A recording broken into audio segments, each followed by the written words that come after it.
Hello everybody, how are you doing today? My name is Yetty Wlliams and I'm the founder and CEO of Lagos Moms, which is a parenting resource for moms, dads and caregivers. This video is in collaboration with Fidelity Bank, and today we want to talk about our precious children and the fact that every single child has a gift and a talent. What tends to happen is that parents sometimes and caregivers don't always know the best way to enhance this skill and to help our children to grow with their own innate abilities. So what we want to discuss is, number one, how do you identify your child's gifts and talents? And when you identify it, what do you do to ensure that they are growing and they are continuing to develop these skills and talents? The first myth to bust is the idea that only some people are creative or that only some people have specific gifts and talents. That is a myth. The fact is that every single individual is born with their own unique set of gifts and talents, their own interests, and their own innate abilities. What we have to do as parents is to guide our children to pay attention to the things that they naturally gravitate towards. Are there certain things that they like to do all the time? Are there certain questions they're constantly asking you about? Or are there certain things that they're interested in? And this continues to grow with them. Now, mind you, their interests can change, and that is fine. But sometimes you see that at the core of it, your child continuously wants to do specific things. So let me be specific. You could have a child who's always asking questions about, cars, how do they move, about aeroplanes, engines. Anytime something comes on TV that's about cars or moving vehicles or modes of transportation, you find that they're always asking questions about it. They're very interested and intrigued. Sometimes that's enough you need to know that this particular child is interested in this area, and you can start to enhance it by watching videos together, buying them books on that material. When people say children don't like to read, what I say is you haven't yet found the topic that they are interested in. When you find the topic a child is interested in and you get them books around that, many times the child will read. Many times the intrigue and the interest will cause your child to read. Now, the second thing I want to talk about is the growth mindset. Without a growth mindset, we are not going to learn. Even as adults, we have to continue to learn, we have to continue to improve ourselves and pick up skills, what we call upskilling. We all have to keep learning. So it's important that we teach a child that education and learning is not just to pass an exam, it's not just for school.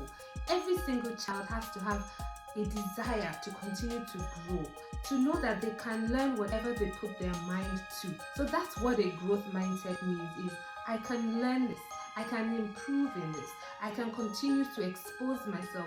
There's so many ways now, so many resources at our children's fingertips that allows them to explore and continue to learn even without you. All they need is some data, some guidance, and they can get online and get access to worlds of information that no teacher, no parent can have all those answers anyway.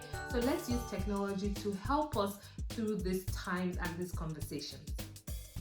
So let's talk about how you encourage your child's gift and talent. First of all, be present. What I mean is be available. Make yourself truly available. This talks about quality time. You want to be asking your children real questions around their interests, paying attention to the questions they are asking you, paying attention to the things they like to watch online. What kind of videos do they always gravitate towards on YouTube? It's not a mistake. Find time to spend time with them, asking real questions, open-ended questions that bring conversation. Don't ask your child, how was your day? He or she will just say it was fine, and that's the end of it. You haven't really learned anything. So you want to ask specific questions. What did you learn today? What did you do differently today?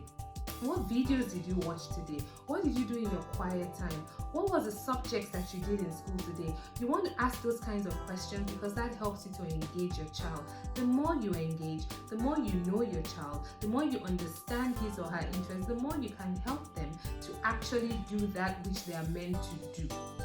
Now let's talk about what role parents play in nurturing their child's gifts and talents. Can you do it alone? Or does it depend on school? You have a bigger role to play than you realize. Parents are the number one influencer. Before school, before teachers, before peer influence, before the influence of media. Your parents are so critical. A parent's role is so critical when it comes to our children's ability to explore their interests. Let them know there is no stupid question, there is no mistake, failure is not the end of the world. Those are some of the things we can build into our children so that they are always willing to try. What is the worst that will happen? Demystify failure, demystify mistakes. Let them know that the only way you learn is to try. When you try, you will learn from the feedback. The feedback is either good, positive, and what you wanted, or not quite what you wanted. And then you can ask yourselves, why did this work? Why didn't that work? Now I want to talk very quickly about extracurricular activities. It is so important that we engage our children and we ensure they are doing more than just schoolwork. Academics are important, yes, but in addition to academics, we want your child to be an all-rounder and to be able to do other things. Not only some people are creative, not only some people have gifts and talents, every single person does. Your child does, my child does. Every single child has their own gifts, talent, interest, and area of creativity.